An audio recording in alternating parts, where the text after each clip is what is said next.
आखिर कौन है वो मशहूर सिंगर जो अपने गानों में इस्तेमाल करते हैं ऑटो ट्यून और इनकी असली आवाज सुनकर आपके होश उड़ जाएंगे। कहीं न जा बस यही कहीं। और आखिर किस तरह से यहूदी धर्म में पढ़ी जाती है नमाज और कैसे मुसलमानों की नमाज से अलग है। क्या है मक्का मदीना से वायरल हो रही इस लड़की के वीडियो का सच, जानकर आप चौंक जाएंगे। और कौन से हैं ये सबसे अलग और अनोखे आविष्कार जो आपकी जिंदगी को बदल कर रख देंगे। और कौन से ये विलुप्त हो चुके खतरनाक जानवर जिन्हें वैज्ञानिक फिर से जिंदा कर सकते हैं। और टीपू सुल्तान के बारे में कुछ ऐसी अनोखी बातें जो शायद ही किसी को पता होंगी। जानने के लिए वीडियो को पूरा जरूर देखिएगा। Fact number 12। दोस्तों, आप लोग यकीनन गाने तो सुनते ही होंगे जिन्हें सुनकर एक अलग सा सुकून मिलता है, लेकिन क्या आपको पता है कि आपके फेवरेट सिंगर्स अपने गाने और आवाजों को अच्छा करने के लिए ऑटो ट्यून का यूज करते हैं। और बिना ऑटो ट्यून के इनकी आवाज कुछ इतनी खास नहीं है। ऐसे सिंगर्स की लिस्ट में पहले आते हैं बादशाह की आवाज बिना ऑटो ट्यून के कुछ ऐसी है,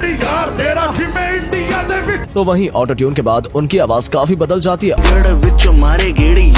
और अच्छी हो जाती है। दूसरे नंबर पर आती है ध्वनि भानुशाली। बात करें अगर ध्वनि की, तो उनकी आवाज बिना ऑटो ट्यून के कुछ खास नहीं है जो आप सुन सकते हैं। कहीं न जा बस यही कहीं रह, मगर उनकी यही आवाज ऑटो ट्यून के बाद कुछ ऐसी हो जाती है, बस यही कहीं रह जा। तीसरे नंबर पर आते हैं ऑटो ट्यून के बादशाह भाई बहन टोनी कक्कड़ और नेहा कक्कड़। इन दोनों की आवाज बिना ऑटो ट्यून के काफी ही सिंपल है और कुछ इतना खास नहीं है, लेकिन अपने गानों में भर भर कर ऑटो ट्यून डालने के बाद कहीं दोनों के गाने सुनने लायक बनते हैं। Fact number 11। ये चीज तो शायद आप भी जानते होंगे कि मुस्लिम धर्म, यहूदी धर्म और ईसाई धर्म, ये तीनों धर्म ही इब्राहिमी धर्म है। और इसी वजह से इन तीनों धर्म में काफी बातें एक जैसी हैं। जैसे कि मुस्लिमों की तरह ही यहूदी भी नमाज पढ़ते हैं, लेकिन आपको बता दें कि यहूदियों की नमाज मुसलमानों की नमाज से काफी अलग होती है। दरअसल यहूदियों के नमाज पढ़ने का तरीका कुछ अलग और अजीब तरीके का है, जिसमें वो पहले नमाज की नियत बांधते हैं और नियत बांधने के बाद वो खड़े हो जाते हैं। खड़े हो जाने के बाद वो सजदे में चले जाते हैं और फिर से खड़े हो जाते हैं और फिर सजदे में चले जाते हैं और फिर सजदे से उठकर वो जमीन पर लेट जाते हैं। वो लोग कभी कभी जोर जोर से खुदा को पुकारते हैं तो कभी कभी खड़े होकर झूमने लगते हैं। और नमाज के वक्त इनका रुख यरूशलेम की तरह होता है। Fact number 10। आए दिन ही सोशल मीडिया पर कोई ना कोई वीडियो वायरल होती रहती है और एक ऐसी ही वीडियो सोशल मीडिया पर काफी तेजी से वायरल हो रही है, जिसमें आप एक वीडियो में देख सकते हैं कि कैसे गुल चाहत नाम की लड़की सऊदी की सड़कों पर वीडियो बना रही है और डांस कर रही है। तो वहीं दूसरी वीडियो में ऐसे मक्का मदीना में एहराम पहने देखा जा सकता है। आपको बता दें कि एहराम मर्दों द्वारा पहना जाता है। ऐसे में जो भी इस वीडियो को देख रहा है वो गुल चाहत को काफी हेट कमेंट्स दे रहा है और ये भी कह रहा है कि इसका दिमाग खराब है। लेकिन आपको बता दें कि ये सब बिल्कुल गलत है। दरअसल गुल चाहत पहले सोशल मीडिया पर कुछ इस तरह की वीडियोस डाला करती थी जिसमें उनको दीन से कोई लेना देना नहीं था, लेकिन एक बार इनकी बस्ती में तबलीगी जमात वाले आए जिन्होंने गुल चाहत को दीन की दावत दी और गुल चाहत ने दीन की दावत कबूल कर ली। तबलीगी जमात का यह कहना था कि अगर आप दीन से जुड़ने के लिए तैयार हैं तो आपको या तो औरत की तरह अल्लाह के द्वारा फरमाया हिजाब पहनना होगा या फिर आदमी की शरीयत के हिसाब से चलना होगा। और गुल चाहत ने एक आदमी का किरदार चुना और इसी वजह से वो मक्का मदीना में एहराम पहने नजर आई थी। Fact number 9। बॉलीवुड में एक समय पर सबसे लोकप्रिय और खूबसूरत अभिनेत्रियों में से एक रही रवीना टंडन को तो आप लोग अच्छे से जानते ही होंगे, लेकिन अब उनकी बेटी भी अपनी मां की तरह बॉलीवुड में अपना जलवा बिखेरने आ रही है और जल्द ही वो बॉलीवुड में अपना डेब्यू करने वाली है। जी हाँ, दरअसल रवीना टंडन की बेटी राशा और अजय देवगन के भांजे अमन देवगन की फिल्म आजाद की शूटिंग इस समय भोपाल में चल रही है और जल्द ही आपको ये फिल्म देखने को मिल जाएगी। आपको बता दें कि राशा को भोपाल और MP से काफी ज्यादा लगाव है, इसलिए इनकी डेब्यू फिल्म की शूटिंग के लिए भोपाल को चुना गया है। और शूटिंग के दौरान ही भोपाल में राशा ने अपनी मां के साथ अपना 18वां जन्मदिन भी बनाया, जिसमें वो काफी ज्यादा खूबसूरत दिख रही थी। Fact number 8। दुनिया भर में आए दिन कोई ना कोई आविष्कार होते रहते हैं, जिसमें से कुछ तो किसी काम के नहीं होते हैं, लेकिन कुछ आविष्कार ऐसे होते हैं जो आपकी जिंदगी को बदल सकते हैं। और आज हम आपको ऐसे ही कुछ आविष्कारों के बारे में बताने जा रहे हैं। Number 3, countdown light. South Korea के ज्यादातर एरिया की ट्रैफिक लाइट्स पर आपको इस तरह की काउंटडाउन लाइट्स देखने को मिल जाएंगी, जो कि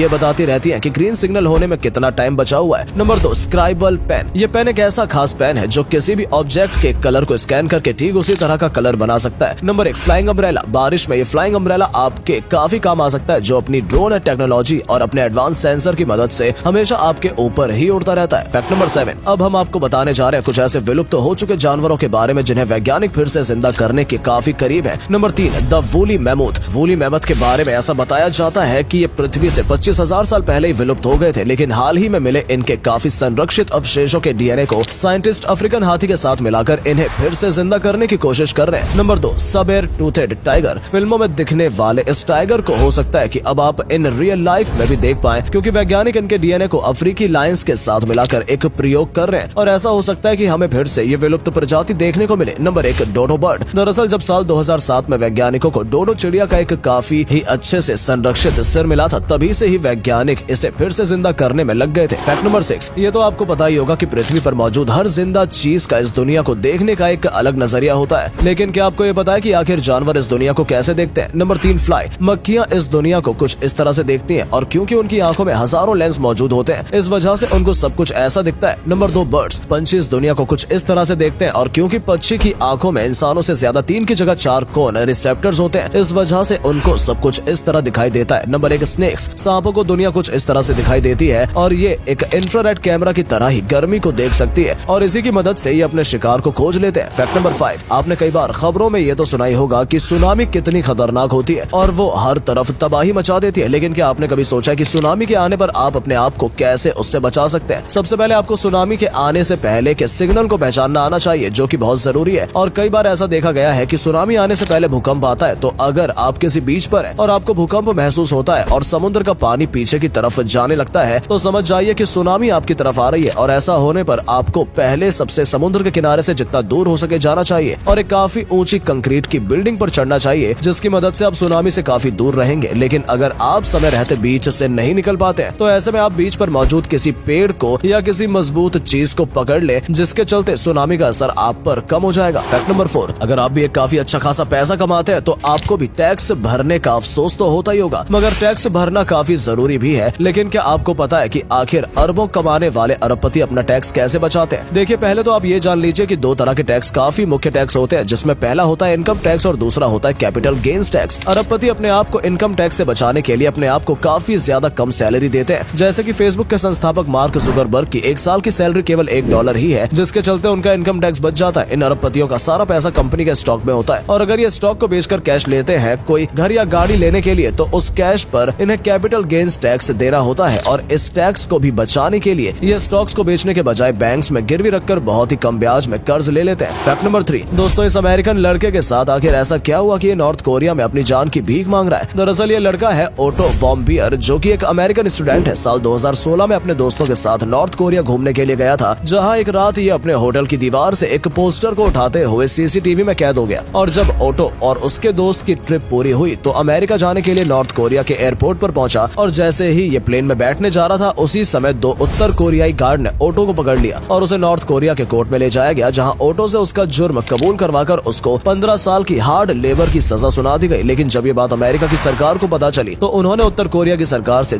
जल्द ओटो को छोड़ने की डील की, जिसमें वो कामयाब भी हो गए। लेकिन जैसे ही ओटो को छोड़ने की बारी आई, तो उसकी तबीयत काफी खराब हो गई और वो कोमा में चला गया और अमेरिका लाने के बाद ही कुछ दिनों में उसकी मौत हो गई। और अगले फैक्ट पर जाने से पहले इस फोटो को ध्यान से देखिए और बताइए आपको क्या दिखाई दे रहा है। इससे पता चलेगा आपका दिमाग और आपकी आंखें कितनी तेज है। आपको मिलते हैं 5 सेकंड।